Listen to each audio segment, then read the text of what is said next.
Hi YouTube! Welcome back again to my channel, and for today's video, we will be talking about the proofs of various theorems for derivatives of functions.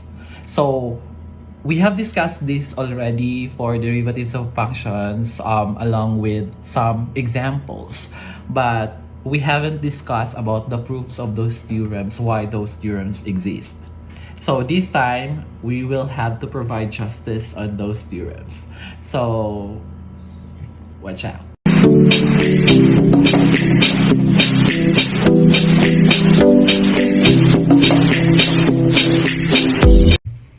Okay, so if f is differentiable, ang mangyayari, we have f prime of x equals the limit of f of x plus h minus f of x all over h as h approaches 0. Okay, yan. Now, suppose yung x natin is not equal to h. So, ibig sabihin, if we have f of x minus f of h, mangyayari lamang, I can have, pwede ko bang ganituhin? F of x minus f of h all over x minus h times x minus h. Okay. So, pwede ako makapag-multiply ng numerator at denominator with x minus h because x is not equal to h. The limit of both sides as, let's say, x approaches h, kasi nga, x is not equal to h, so kukunin ko rin yung limit as x approaches h here. Yung sa kanan, magiging ganito lang. This is limit of a product kasi. So, you have limit of f of x minus f of h all over x minus h as x approaches h times limit of x minus h as x approaches h rather.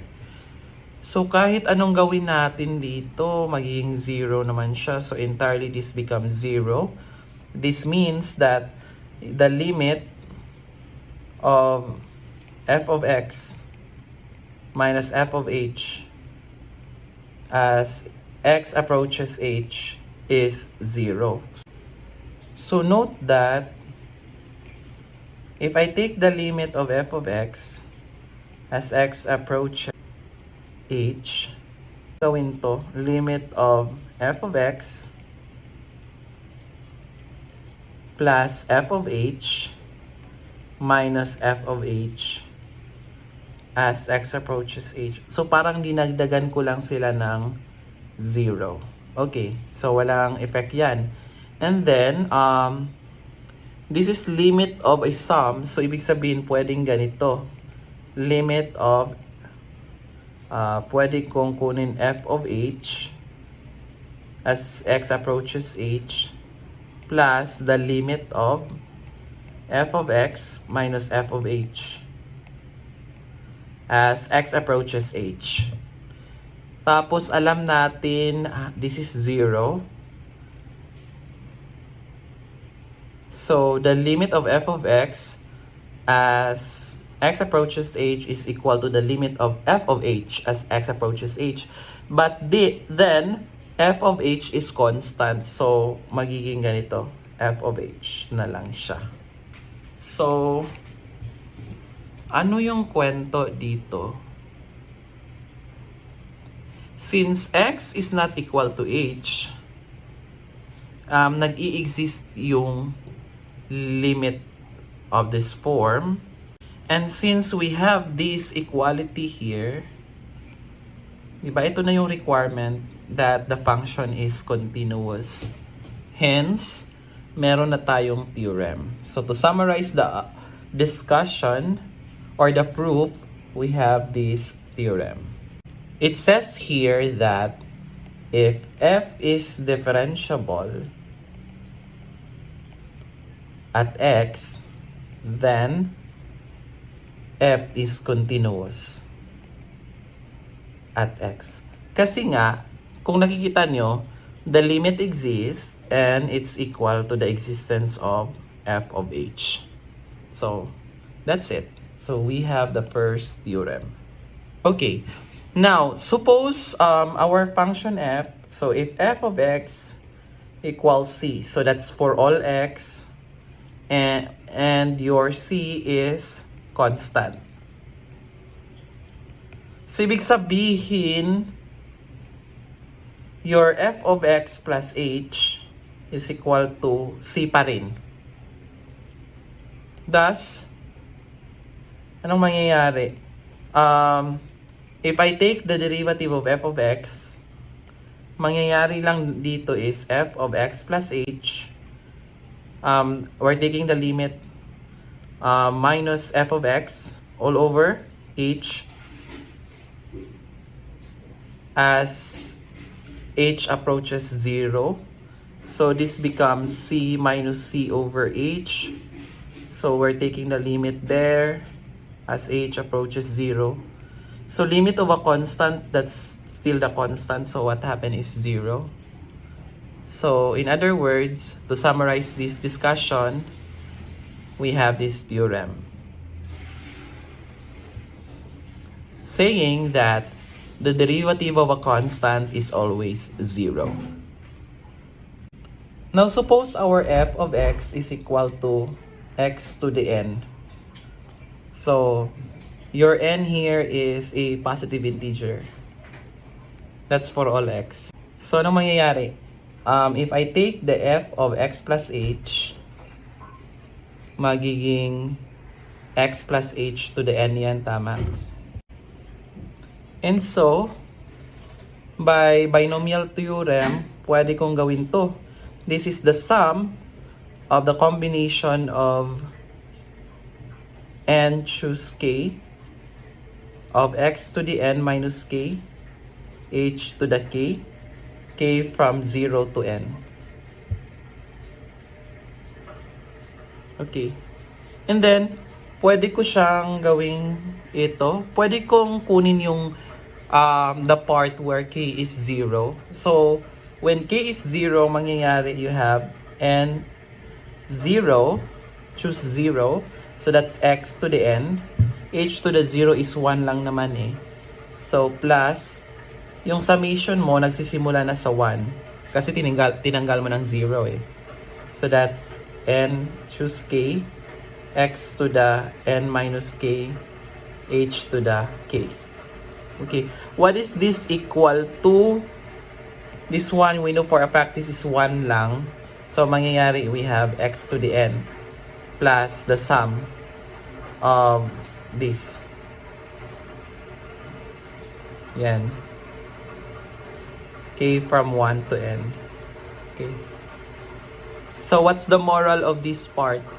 Ibig sabihin, f of x plus h minus f of x.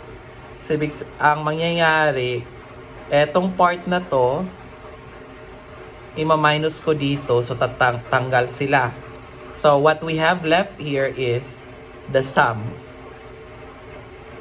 This one, x to the n minus k, h to the k, k from 1 to n. So, I can simplify this. So, if I run it from, starting from 1, we have n choose 1, x to the n minus 1, h,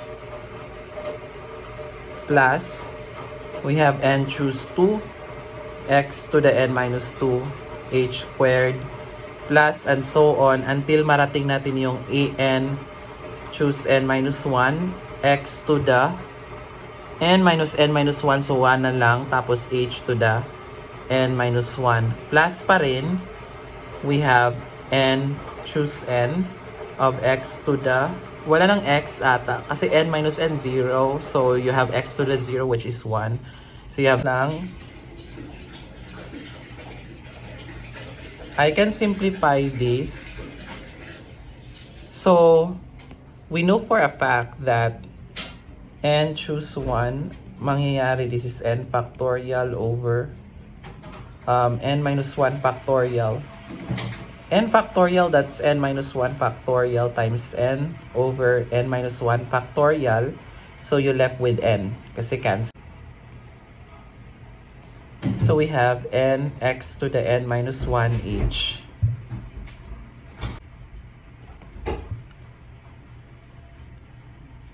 And choose 2. So, di ba mangyayari we have ganyan. So, that's n factorial over 2 factorial n minus 2 factorial. Yung n factorial mo kasi, that's equal to n minus 2 factorial n minus 1. And, so cancel yan. So, you left with n minus 1 times n all over 2 factorial or just 2. So, we have n minus 1 n over 2. That's x to the, n minus 2 h squared. Plus, and so on. That's n.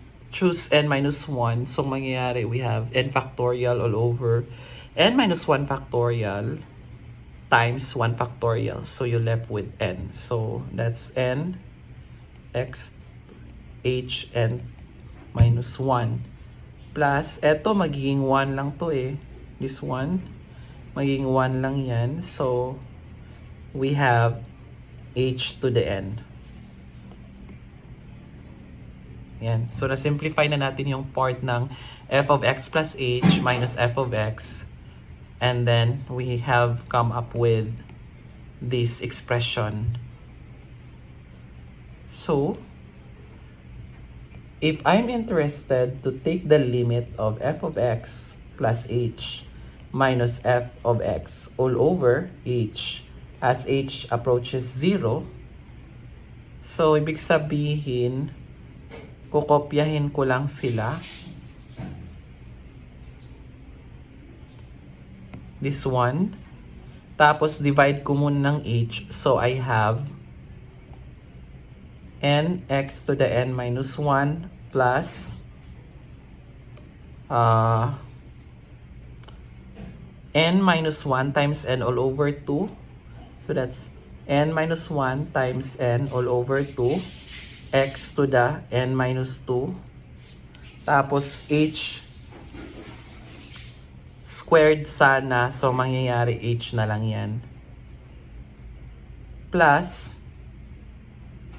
and so on until ang mangyayari, makukuha natin yung nx h to the n minus 2 kasi tinanggalan natin ng h. So, nx h to the n minus 2 plus the last term would be h to the n minus 1. Okay. So, I'm taking the limit of this entire expression as h approaches 0. So, di ba this is limit of the sum of a finite sum of functions. So, ibig sabihin from the previous video that we have, it can distribute, quote unquote. So, mangyayari, ano siya? You have the limit of n x to the n minus 1 as h approaches 0 plus the limit of n minus 1 n all over 2 x to the n minus 2 h as h approaches 0 and so on until the limit of n x h to the n minus 2 as h approaches 0 plus the limit of h to the n minus 1 as h approaches 0. So, this is a limit of of a polynomial. So, ibig sabihin, magiging 0 to. Kasi may h. Magiging 0. So, what you left is this one. So, yung x natin dito, tinatrato nating constant. So, mangyayari, we are just taking the limit of a constant. And the limit of a constant is the constant itself. So, we have n x to the n minus 1. So, the moral of this story is that since yung f of x natin is defined as x to the n, your x is any real number and your n is a positive integer, the derivative pala is the same as n times x to the n minus 1. So to summarize this proof, we have this theorem. So if f of x equals x to the n for all x, and your n is a positive integer, then the derivative is this. That's it. Okay, now suppose our function, capital F, defined by capital F of x equals c times the small f of x. So, ibig sabihin, you have a scalar value multiplied to a. So, if I'm interested to get the derivative of this capital F of x, di ba, kukunin lang natin yung limit niya. So, we have the limit of capital F of x plus h minus capital F of x all over h as h approaches 0. And this is the same as the capital F prime of x. And what is this equal to? So we're taking the limit. Yung capital F of x plus h, that's the same as c of f of x plus h. And this is minus c of f of x all over h as h approaches 0. And so this is a scalar multiplication of one of the vector. So mangyayari, I can extract the c out from this expression. So I have limit of c times f of x plus h minus f of x all over h as h approaches 0. So because of that, I can move the c out from this limit because we've done this already on the previous video. So you have c, lalabas siya. And then taking the limit of this with the entire expression, that's the same as f prime of x. So, to summarize this proof, we have this theorem. If f is differentiable at x and capital F of x is equal to c times f of x, then this capital F is differentiable also at x. Moreover, the capital F prime of x is the same as c times f prime of x. Let's say we have a function, let's say capital F. So our capital F is defined as the sum of two functions, let's say small f plus g. So your f and g are differentiable. If we take the derivative of f, this is the same as the limit of f of x plus h minus f of x all over h as h approaches 0. And the g prime of x is equal to the limit of g of x plus h minus g of x all over h as h approaches 0. So, we're interested to see how to get the limit of the capital F of x plus h. So, mangyayari, we have capital F of x plus h minus capital F of x all over h as h approaches 0. So, if this limit exists, then that is equal to f prime of x. So, I'm talking f as the capital F. I can replace that with the limit of f of x plus h plus g of x plus h. So, yan. Minus, we have f of x plus g of x. So this is all over h as h approaches 0. Take the limit of f of x plus h, tapos isusunod ko tong f of x, so that's minus f of x, plus g of x plus h minus g of x. So this is all over h as h approaches 0. So we have f of x plus h minus f of x all over h, yan, plus g of x plus h minus g of x all over h, and your h approaches 0. Okay, paano to? You have the limit of the sum.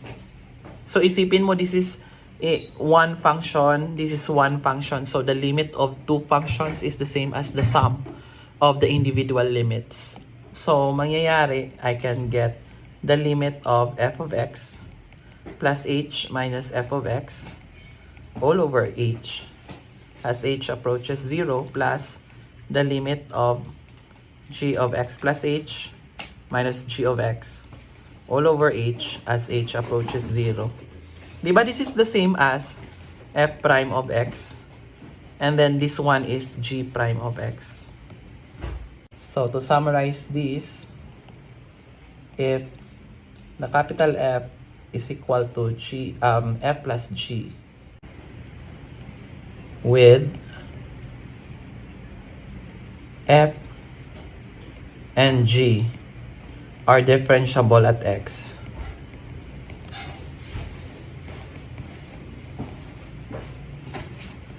this is for all x,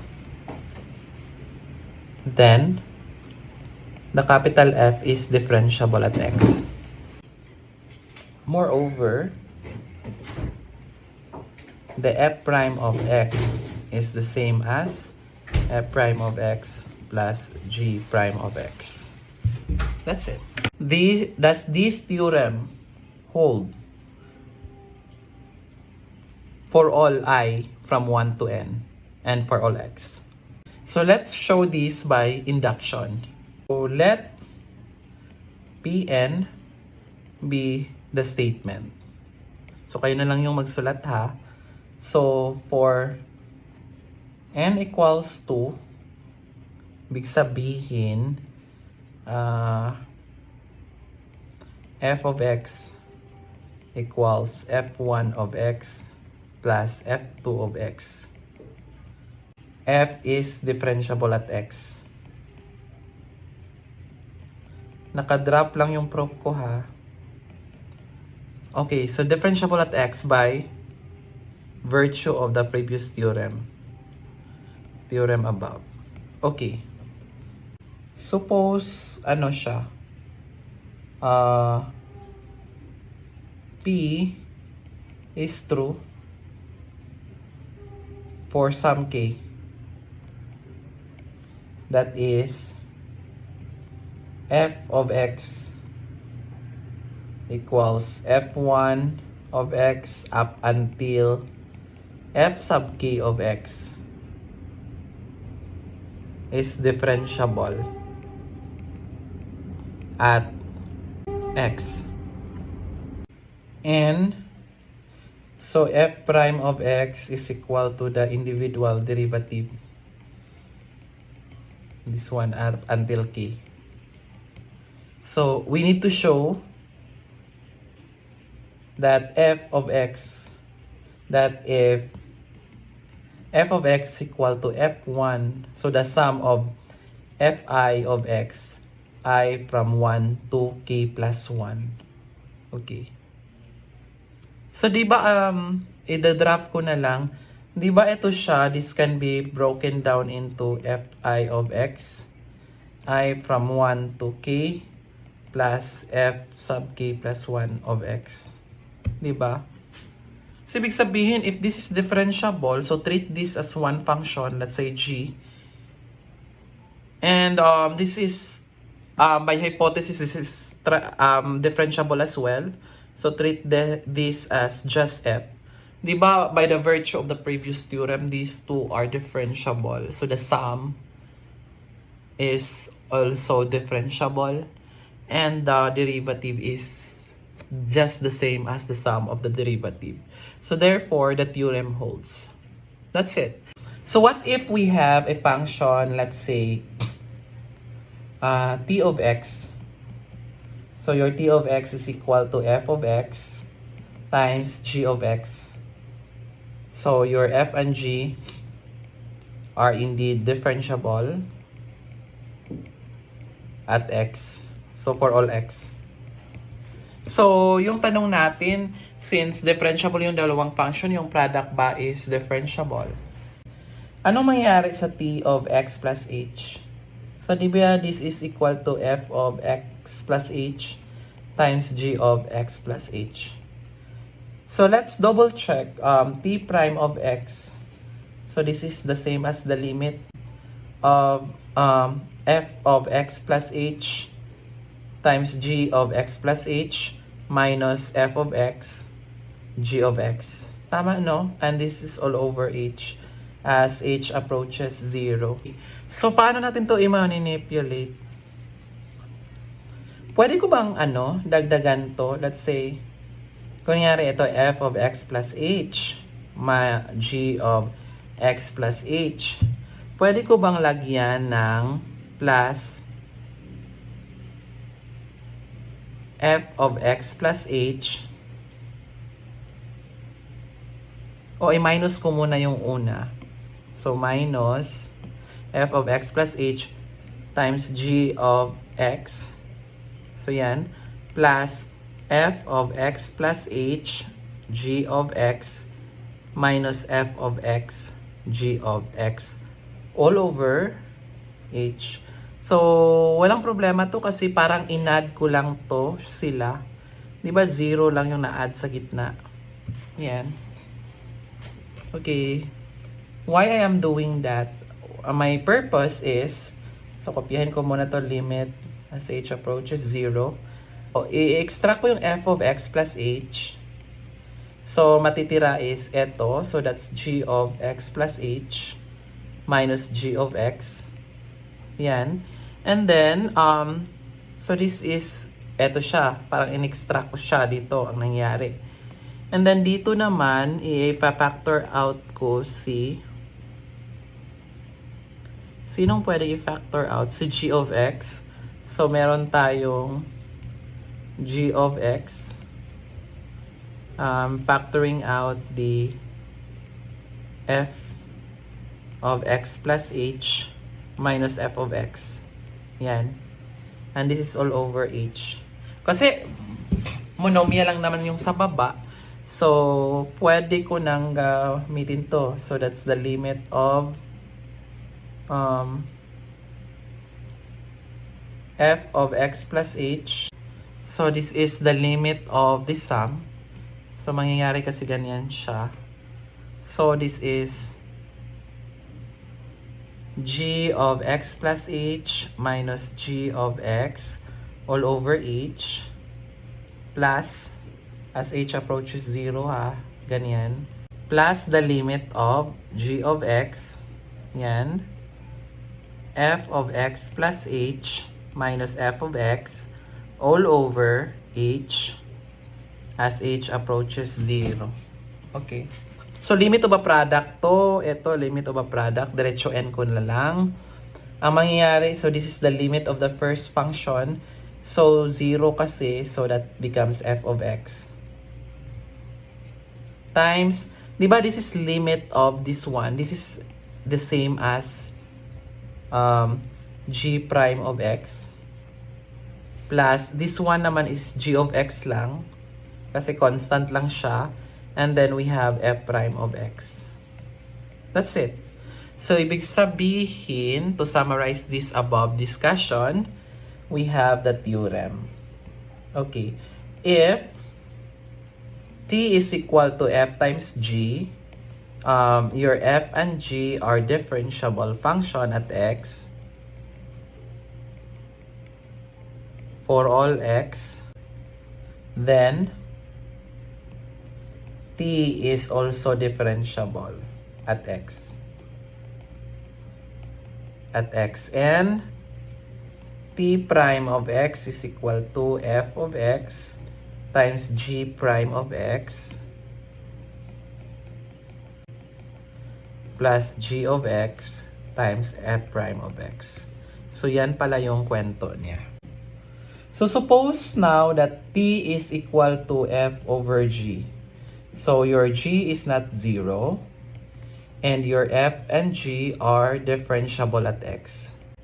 So, that means, if I'm interested to get the T prime of X, ang mangyayari dito, this is the limit of F of X over plus H, over G of X plus H minus F of X over G of X all over H as H approaches 0. So, pwede kong gawin to. This is the limit of 1 over H times F of X plus H G of X minus F of X G of X plus H all over G of X plus H G of X. So, don't be confused. Para in-add ko lang ang rational expressions na to. So, that's why I get this. So, of course, H approaches 0. Can I just say that I can take the limit of 1 over, ipapalit ko yung denominators nila na ganyan. So, I have G of X plus H, G of X, tama ba? And that as H approaches 0. Yan, times the F of X plus H, G of X, minus F of X, G of X plus H, all over H na to. Tapos, kayo nang bahalang mag-formalize ng writing, i-insert ko na lang. Pwede ko siyang dagdagan ng F of X, G of X, minus F of X, G of X. Tama ba? And so, what happened now is, I get the limit of 1 over G of X plus H, G of X. Yan. Times, pwede kong i-factor out ang, ano ba dapat ang pwedeng ma-factor out? Ang G of X. So, di bali, ito yung unang term, ito yung pangalawang term. So, I have G of X times F of X plus H minus F of X all over H. Ganyan. Yan. Minus, eto naman this time, if a factor out ko ang F of X. So, F of X, so mangyayari we have G of X plus H minus G of X all over H. Yan. Then, yan. Okay. So, i-distribute ko yung limit dito na lang. Yan. Yan. So, mangyayari kasi, this is 1 over, eto is magiging 0 kasi ito. So, Gx squared. Yan. And then, ang mangyayari, this is G of X. Ito, F prime of X to eh. So, that's F prime of X minus F of X, G prime of X siya. Okay. So, ano yung kwento dito? Therefore, we have a theorem saying that if P equals F over G, your G is not equal to 0, your F and G are differentiable at X for all X, then T is also differentiable